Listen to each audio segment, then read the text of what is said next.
কঠিনতম বিপদে যখন পড়বা, দেয়ালে পিঠ থেকে যায়, চোখে মুখে অন্ধকার, বাঁচার কোনো উপায় নেই। এমন বিপদ মাঝে মাঝে হয় না? দেয়ালে পিঠ থেকে যায়, চোখে মুখে অন্ধকার, কি করব দিশা খুঁজে পাই না।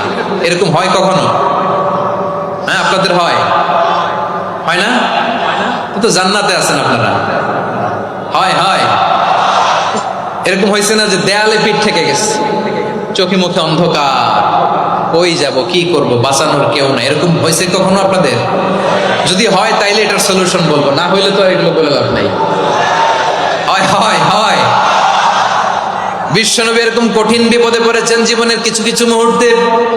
ওই মুহূর্তে বিশ্বনবী স্পেশাল দুইটা দোয়া পড়তেন।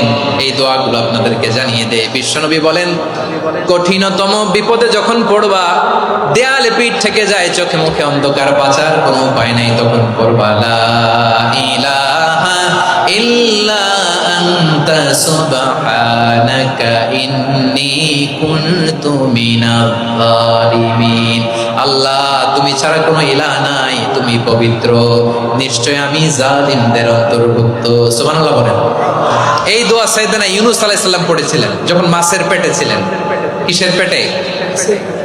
এবং অনেক মুফাসসিরিন ইকরাম বলেছেন, অনেক আহলুল ইলমরা বলেছেন, এটা হচ্ছে ইসমে আজম। ইসমে আজম এমন দোয়া যেটা দিয়ে দোয়া করলে আল্লাহ দোয়া কবুল করে, কিন্তু এটা কোনটা, এটা নিয়ে ইখতিলাফ আছে।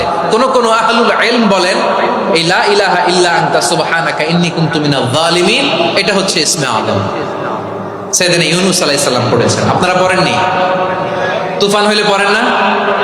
আমাদের এলাকায় তো এটা খুব, এটার উপর ব্যাপক আমল আছে। পটুয়াখালীতে কি অবস্থা বলেন? পড়েন পড়েন পড়েন পড়েন।